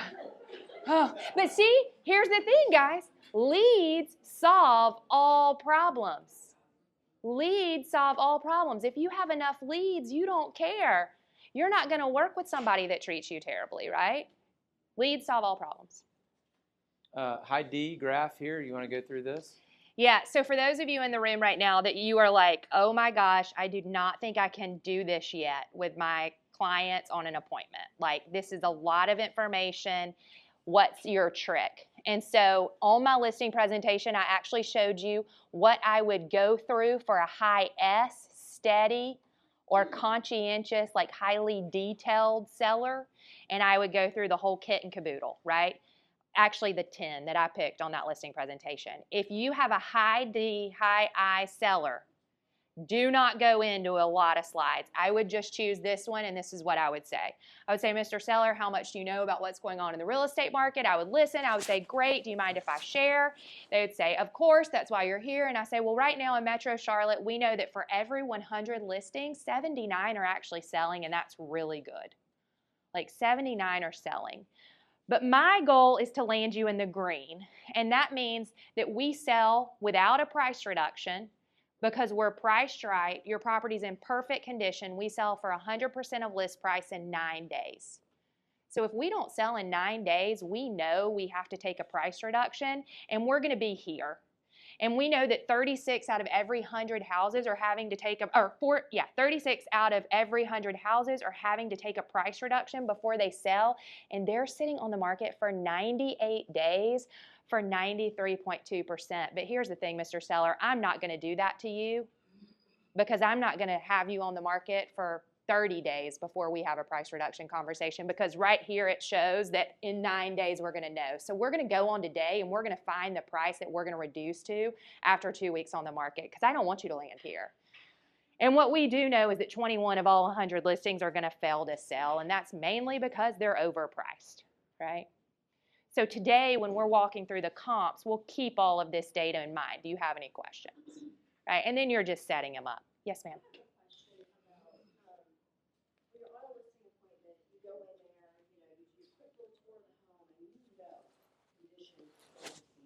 A beast. Right, and then you have these sellers are looking at everybody else in the neighborhood, going under contract within 7 days, going at full price, if not over. That conversation is really different. Now I have a stager, so I kind of Me too. Stager come in and give bad news. Yep. Yeah. But they think their house is worth it. You know it's not, right? You know conditional loan is really going to put them, 5% less than everybody else. So you know what I do with those people? Before I list them, I say, I'm going to come pick you up tomorrow. Are you available at 2 o'clock? We're going to go look at our competition. And I take them to look at the houses they'll be up against and actually see and compare it in the moment to those houses. And I would do that all the time in luxury especially. It's just like that extra step that gets them to actually see the active listings that are on the market, and then they walk away and say, eek, like, I got to raise the bar.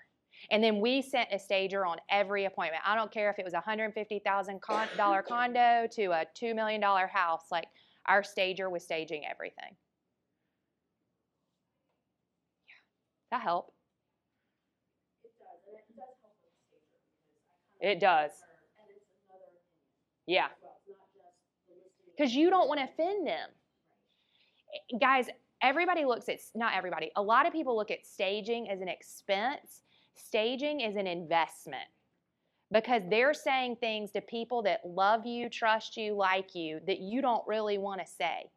And so you don't have to get into any of those conversations. You say, my stager is going to come out next week and walk through the house with you. And I'm not even going to be here because you don't want to be there. Because then they're going to look at you and say, well, what do you think? And you don't want them to do that because that puts you in a tough spot. You don't want to tell somebody their baby's ugly. No. This doesn't end well. Just a little bit, please, as far as having your stager and how that looks in your, is this before you sign them or after? This is at the listing appointment. So we literally say the next step is to sign the listing agreement. And 80% of our business was repeat referral. So we would actually not get the listing agreement signed at the table if we knew we were going to get it. Because, I mean, these people have done business with us. So we would send the DocuSign envelope with the listing agreement. We would say, as soon as you sign it, we are going to set up our stager. And we would even jot down dates at the listing appointment that worked well for them. And we would build out the timeline at the listing appointment. So we would say, great, what we found is it typically takes about 2 weeks for us to get a house on the market, and here's why. That's not us. That's just making sure that we do this the right way. And if somebody called me and say, I need my house on the market tomorrow, I'm like, that don't work for me.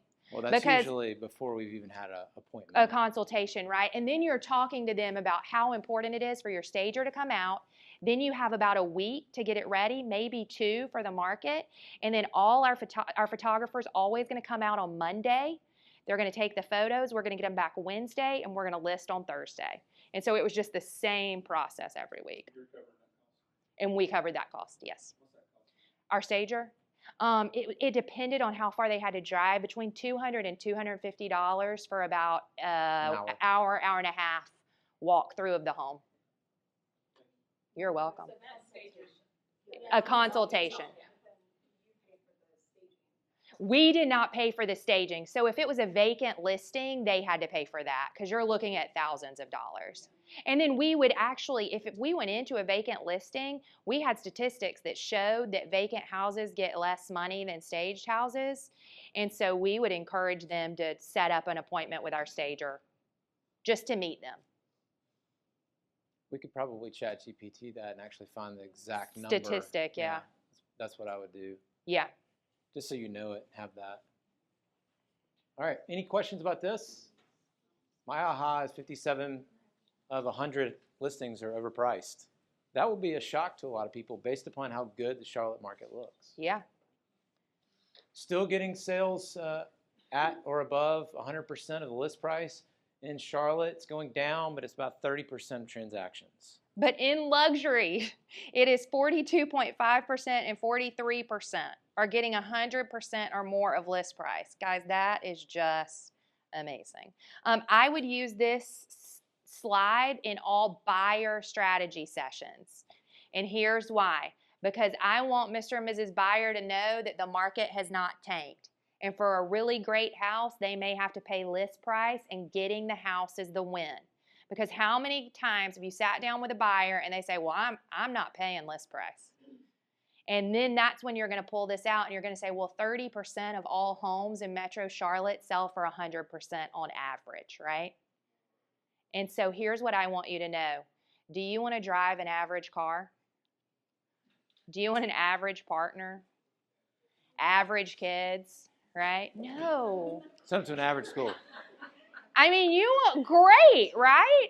And wouldn't you pay more for a great house than pay 3% less for an average house? I would all day long because I'm going to live there for 7 years, right? So this is that conversation with buyers. So on average, 4 days to get full price or more, right? So if you've got somebody that's like, well, I'm pricing this and I'm not going any lower, great, we need a 7-day listing agreement. And if it doesn't go under contract, then we're taking it off. We're not going to waste any more resources because we're not going to, on average, we're not going to get this price past a weekend, really, right?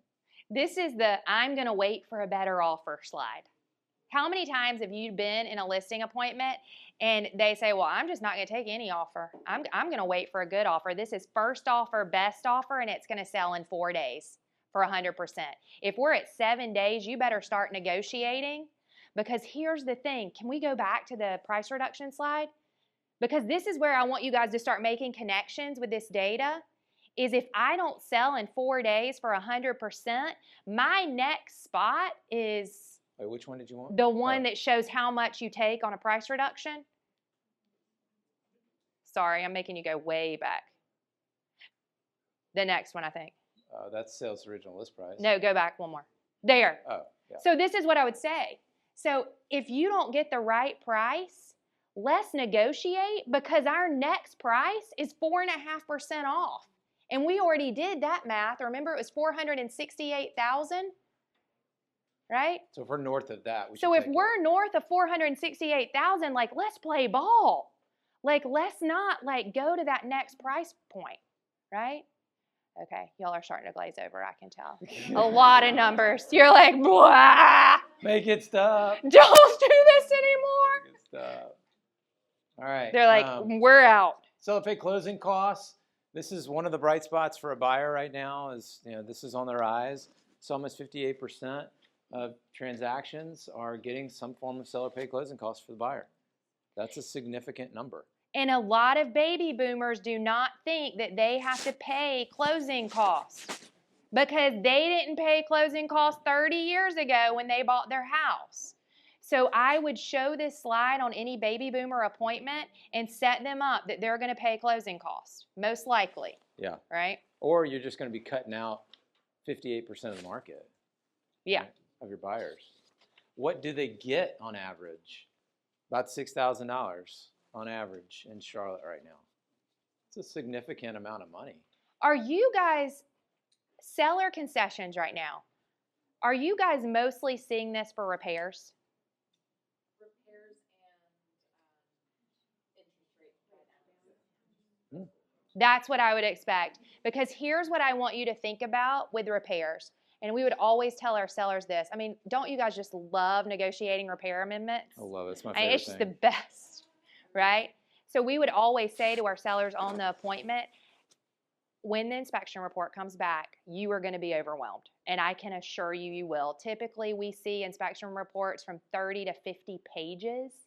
And I want you to know that that's normal. We know you keep your house in great condition, but there are going to be things that come up. And the rule of thumb for a seller that I always share is that you're going to expect to pay about 1% of your sales price in repairs. So if you're selling a $500,000 house, you can expect you're going to spend about $5,000 in repairs. But here's the thing. I don't want you to come out of pocket for that because you don't want to make repairs on a home you're not going to live in. So what I'm going to try to do as the agent is to negotiate that repairs are paid in form of closing cost, right? And so a lot of these closing costs that we're seeing right now are repairs. Yep. This also is a conversation to have with your buyer. I mean, your buyer's going to ask you, what should I offer and how much should I ask for in closing costs?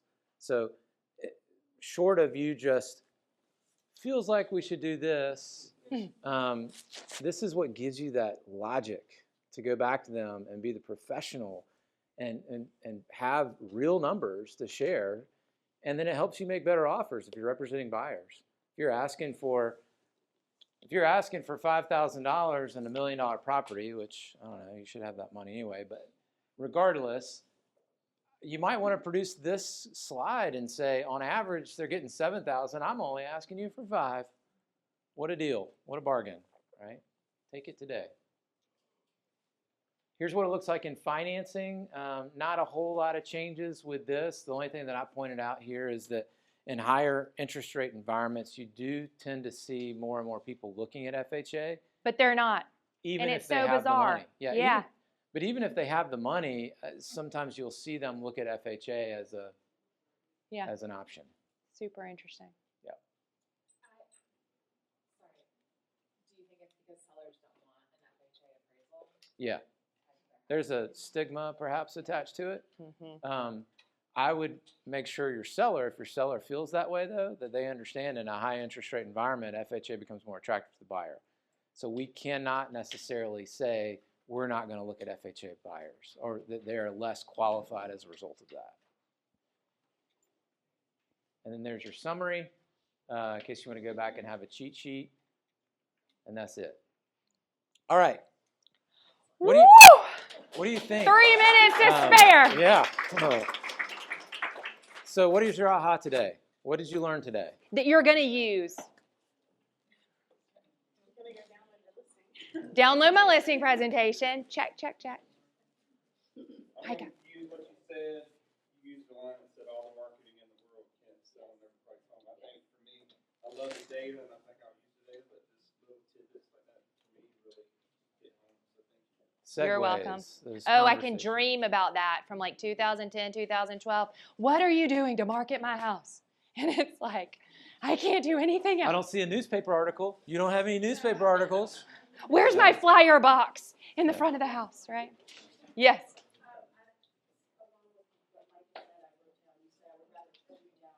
And let you down. I'd rather turn you down.